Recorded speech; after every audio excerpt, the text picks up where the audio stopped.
안녕하십니까, 김종래입니다. 추석 연휴 잘 보내셨습니까? 저는 그냥 유튜브를 연휴 기간에는 하지 않고 가장으로서 할 일도 좀 하면서 휴식도 취하고 이렇게 지냈습니다. 9월 24일 김종래 TV 방송을 이제 시작하겠습니다. 어제 국민의힘 2차 대선 주자들 토론회가 있었는데 처음부터 끝까지 한번 지켜봤습니다. 지난번 1차 토론 때는 보다가 좀 짜증도 나고 그래서 안 본 부분도 있는데 이번에는 처음부터 끝까지 지켜봤습니다. 그래서 그걸 보고서 솔직하게 관전 소감을 말씀드려볼까 합니다. 제 말씀에 대해서 거부 반응을 가진 분들도 많이 있을 겁니다. 그러나 그건 그분은 그분들의 생각이고 저로서는 이렇게 생각한다 라는 걸 말씀드리려고 합니다. 그래서 솔직하게 말씀드려볼까 합니다. 우선은요, 이 주자들이 이 토론하러 나온 것인지 자기 일방적인 얘기를 하려고 나온 것인지 그건 뭐 정견 발표장인지 이 발표회도 아니고 토론회인데 이게 좀 헷갈리는 부분이 좀 있었습니다. 좀 더 심하게 혹평을 하면 무슨 재치문답을 하러 나온 것인지 아니면 무슨 상식 문제 뭐 아르마치식이 무슨 장학 퀴즈 시간인지 좀 이상하다고 생각되는 부분도 있었습니다. 그저 내가 당신보다 많이 안다, 내가 당신보다 더 정확하고 자세하게 안다라는 끝나는 겁니다. 알아서 그 다음은 어떻다냐가 아니라 전술핵이냐 ICBM이냐를 혹시 알고 있느냐 모르고 있는 거 아니냐든가 공약을 카피했다든지 무슨 배신자 공방 같은 것에서 그런 걸 느꼈습니다. 그러다 보니까 이분들 중에 나가서 국민의힘 보수진영의 대표 간판 주자가 돼서 정권교체라는 어마무시한 일을 해야 될 과제를 짊어질 사람이구나. 나라를 살리고자 하는 어떤 열정, 절박감, 무슨 비장함 이런 거는 별로 좀 와닿지가 않았습니다. 근데 이렇게 되면 결국은 흥행이 예상만큼 성공하지는 못할 겁니다. 그 중에는요, 정말로 솔직하게 말씀드려서 납득이 잘 안 되는 후보들이 있었어요. 저 자리가 왜 나와 있고 왜 무슨 말을 하는지. 예를 들면 안상수 후보 같은 경우는 저는 뭘 하자는 것인지가 잘 이해를 못하겠어요. 나와서 누구하고 어떤 토론을 하고 저 의견은 옳다, 내 의견은 이렇다, 어떻다 이게 없는 것 같아요. 황교안 후보도 굉장히 좀 의아했습니다. 작년 4월에 있었던 총선의 부정선거다 이런 주장으로 아주 일관되게 무슨 뭐 패널까지 갖고 나와서 하던데 국민의힘 대통령 후보를 뽑아내는 거를 감별하기 위한 토론장에서 굳이 그렇게 해야 되는가?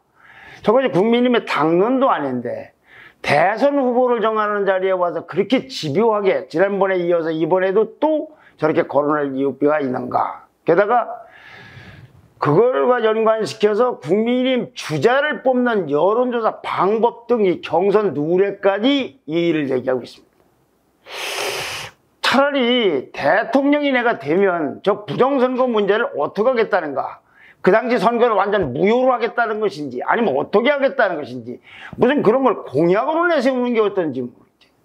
아니면 전제는 이렇게 주장하는 사람들이 있습니다. 그리고 황교안 대표가 이렇게 주장하는 건 뭐 본인의 자유인데 대통령 후보를 뽑는 토론장에서 저게 해야 될 얘기인지 아니면 다른 자리에서 그걸 주장하고 조직적으로 선거 무효투쟁 같은 걸 하는 게 어떤지. 과연 그 황교안 후보가 국무총리를 지냈으며 나아가 대통령 권한대행을 지냈고 당대표를 지낸 분으로서 좀 맞는 것인지 저런 자리에서 저런 말을 하는 것이지 그런 생각이 솔직하게 들었습니다. 아마 황교안 대표를 지지하는 분들은 저희 이런 발언에 굉장한 거부 반응을 느낄 겁니다. 저는 그 주장을 하는 건 좋은데 그건 뭐 본인 소신이니까 그런다. 좋은데 그걸 그 대통령 후보 자리에 와서 다른 토론하고 어떤 그 공감자가 별로 없는데 계속 일방적으로 그 주장만 하는 것이 과연 옳은 것인지. 그럼 우리는 저 선거를 보고서 토론장을 보고서 자 지금 이제 나라를 이끌어가거나 정권 교체에 대한 무슨 방법이라든가 누가 옳은가 적임자를 고르는 것인지 작년 총선에 대한 부정선거에 대한 찬반 토론을 하는 것인지 이게 좀 애매해졌다 이거죠. 주장을 하려면 다른 자리에서 얼마든지 그 주장을 하고 그걸 무효하기 위한 무슨 조직체를 만들든지 그건 본인의 자유죠 말이죠. 다만 이 자리에서 하태경, 그런데요 다른 후보들도 또 이 뭐 질문에 대해서 애매한 입장을 펴요. 제가 보기에는 뭐 그 말이나 뭐 딱 부러진 얘기가 없습니다. 근데 하태경 후보만은 딱 부러지게 황교안 비판을 비판하면서 왜 그러면은 당신이 출마해서 낙선한 종로 선거구 문제의 부정 문제는 왜 거론하지 않느냐 라고 따졌습니다. 아마 제가 보기에는 옳고 그른 걸 따라서 딱 부러지게 어떤 후보에 대해서 이의를 제기하면서 그것도 뭐 비아냥이나 이런 것이 아니라 뭐 알고 모르는 걸 얘기하는 것이 아니라 나는 정말 반대한다 이러면 우리 대선에서 진다 라고까지 딱 부러지게 소신 있게 밝힌 대목은 이 하태경 후보의 이 황부정선거 주장을 부정한 것, 이 대목이 거의 유일하지 않았다 싶습니다. 이 두 사람은 저의 이런 느낌과는 별개로 국민과 당원들이 어떻게 평가할지는 저도 모르겠습니다. 다음은 최재형 후보입니다. 이 최재형 후보는 대선은 그동안에 얘기할 기회가 별로 없었습니다. 처음에 저분이 감사원장으로 있을 때 대통령 후보 경선에 뛰어들면 이럴 것이다 라고 해서 굉장히 좀 긍정적인 얘기를 한 적은 있습니다만 최근에 해본 적이 없는데 오늘 이거 이야기까지 한꺼번에 하겠습니다. 그는 우선 준비된 원고를 낭독하는 것 이외에 본인이 말을 별로 잘 하질 않거나 못하는 거 아닌가 싶어요. 결국은 너무 숙지가 안 됐든지 또는 뭘 어떻게 말을 하고 답변해야 되는지에 대해서 갈팡질팡하거나 오락가락하는 것이 아닌가 하는 느낌을 가졌습니다. 그러다 보니까 왜 지지율이 당초의 기대와는 달리 정체되거나 또는 하락하고 있는지, 왜 기대를 걸었던 사람들이 등을 돌리는지 짐작이 갈 수 있었습니다. 한때요 하늘이 보낸 훌륭한 지도자라면서 최재형 전 원장, 최재형 후보의 지지를 호소했던 정의화 전 국회의장이요 어제 페이스북에 글을 올리고서 나는 더 이상 최재형 후보에게 대한민국을 맡기기는 어렵다는 결론에 도달했다 그러면서 지지를 철회한다고 밝혔어요. 또 최재형 원장이 첫 번째 그 부산에서의 그 해변가에서인가 휴지 줍는 건가 이걸 하는 공개 일정에 동행하면서 그에게 이 적극적인 지지 의사를 밝혔던 김미애 국민의힘 의원도요 어제 최재형 후보의 가덕도 신공항 이 전면 재검토 주장은 절대로 수용할 수 없다면서 반발했습니다. 그 일주일 전에는 이 최재형 캠프의 상황실장이던 김영우 의원이 떠났었습니다. 자, 근데 제 정의의 의원이 말은 좀 들어볼 만합니다. 캠프 해체 전후에서 최재형 후보의 역선택 방지를 포기한다든가 또는 낙태라든가 상속세 폐지 등등등에 대한 제 생각과는 전혀 다른 정책 발표를 보고 실망했다.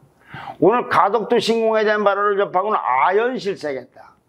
대통령이 되기 위해서 준비가 부족한 건 채워나가면 된다. 이 대목이 저는 굉장히 중요하다고 생각합니다.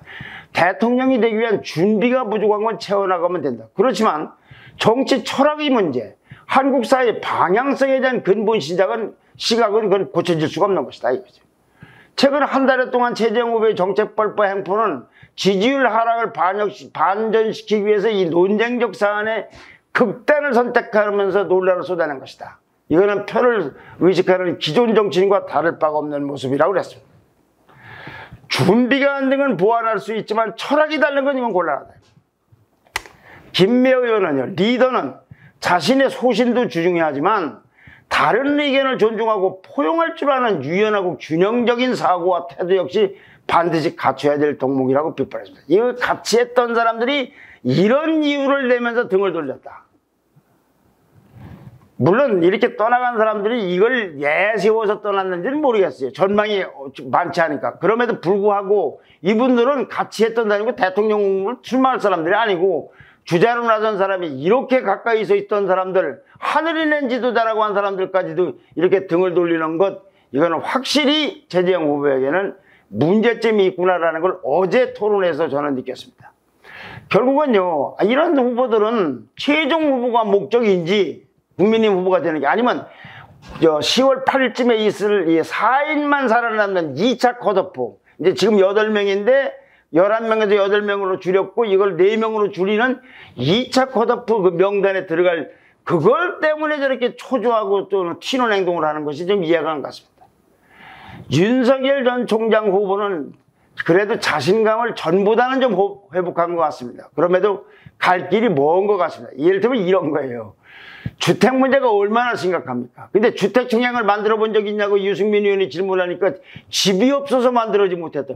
아니, 집이 없을수록 더 만들어야 되는 것이지, 이건 좀 마주 실언이라고 보기에는 좀 굉장한 실책이 아닌가. 갈 길이 좀 멀다고 느껴집니다. 그럼에도 불구하고 야, 저 토론하면 어떡하나 했던 그동안에 일부에서 걱정했던 것보다는 훨씬 좀 개선되고 그런 안정된 모습을 보인 것이 아닌가 싶습니다.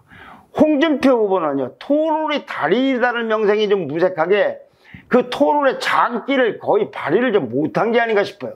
아마 지난번 이제 조국 과잉수사 했다고, 조국 수사를 과잉수사했다고 발언한 것이 역풍이 워낙 거세서 입 조심하느라고 그랬는지 모르지만은 좀 총기가 많이 둔화된 듯한 느낌까지 가졌습니다. 뭐 다음에 또 기회가 있으니까 저 한번 지켜봐야겠지만요. 유승민 원희룡 의원은 준비를 많이 한 것 같은데 그걸 과시하려고 너무나 많은 노력을 하고 있는 것 같아요. 그만큼 중량감과 무게감이 떨어진다는 것이죠. 너무나 디테일하게 이야기를 하고. 그래서 하여튼 이렇게 했지만 그래도 이 네거티브 시종일관에서 아주 텔레비를 듣기가 싫은 민주당의 이 대선 주자들의 경선 토론보다는 훨씬 더 덜 짜증나는 토론이었다고 생각합니다. 다음에는 더 멋지고 유익한 토론을 기대합니다.